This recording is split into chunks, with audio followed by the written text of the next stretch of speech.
सद्गुरुदेव भगवान की जय। श्री कृष्ण कहते हैं, हे श्रेष्ठ पुरुष, जिसे इंद्रिय जन सुख दुख विचलित नहीं करते हैं, जो सुख दुख में समभाव रखता है, वह धीर पुरुष मोक्ष का अधिकारी होता है। यम ही न व्यथयन्ति एते पुरुषं पुरुषर्षभ सम दुःख सुखम धीरम से अमृत्वाय कल्पते। व्यथा केवल शारीरिक पीड़ा नहीं होती है, यह 3 स्तरों पर होती है: शारीरिक, मानसिक और अस्तित्वगत, अर्थात दैहिक, अधिभौतिक एवं आध्यात्मिक असुरक्षा। भगवान कहते हैं, बाह्य परिस्थितियां आत्मा को स्पर्श नहीं कर सकती हैं। जो आत्म स्वरूप में स्थित हो जाता है, वह परिस्थितियों से ऊपर उठ जाता है। व्यथा अनुभव है और पुरुष अनुभव करता।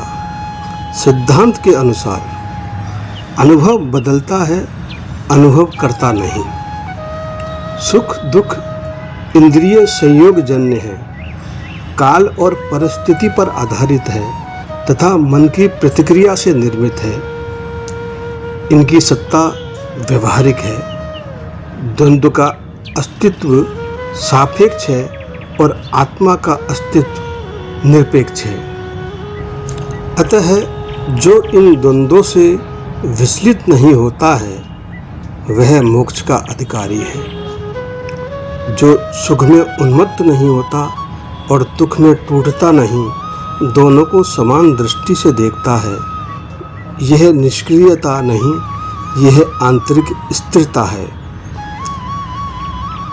जैसे समुद्र में लहरें उठती हैं पर उसकी गहराई शांत रहती है। धीर पुरुष उसी गहराई का प्रतीक है, जिसकी बुद्धि स्थिर है, जो प्रतिक्रियाशील नहीं परंतु सजग है, जो आत्मज्ञान से प्रकाशित है।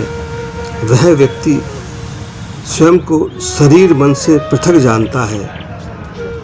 सुख दुख को दृश्य के रूप में देखता है। धीर वही है जिसने आत्मा को नित्य अविनाशी जाना। जब आत्मा विकार रहित है, तब सुख दुख केवल शरीर और मन के स्तर पर हैं। अतः धीर पुरुष उन परिवर्तनों से विचलित नहीं होता है। अमृतत्व अर्थात जन्म मरण के चक्र से मुक्ति, आत्म स्वरूप में स्थित होकर ब्रह्म अनुभूति करना, परिवर्तन के अधीन न होना,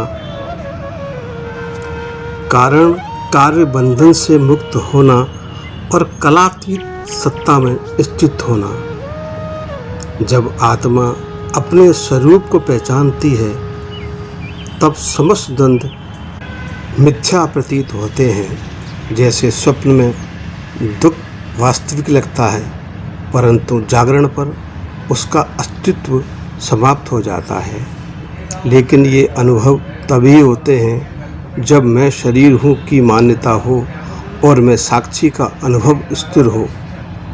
तब अनुभव होने पर अनुभव करता अचल रहता है। इसलिए धीर पुरुष संसार में रहते हुए भी संसार से परे है।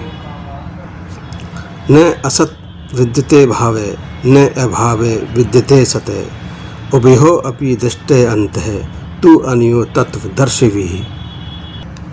असत्य या अनित्य वस्तु का स्थायी अस्तित्व नहीं होता और जो सत्य है, नित्य है, उसका कभी अभाव नहीं होता। इन दोनों को तत्वदर्शी ज्ञानी पुरुषों ने प्रत्यक्ष देखा है। सत्य जो तीनों कालों में विद्यमान है, जो परिवर्तन से रहित है, जो स्वयं सिद्ध है। असत जो परिवर्तनशील है, जो कारण कार्य के अधीन है, जो नित्य नहीं है, जो बदलता है, उसका परम अस्तित्व नहीं है। और जो परम है, वह कभी बदलता नहीं है। सपने में देखी वस्तु अनुभव में थी, पर जागने पर उसका अस्तित्व नहीं रहता है।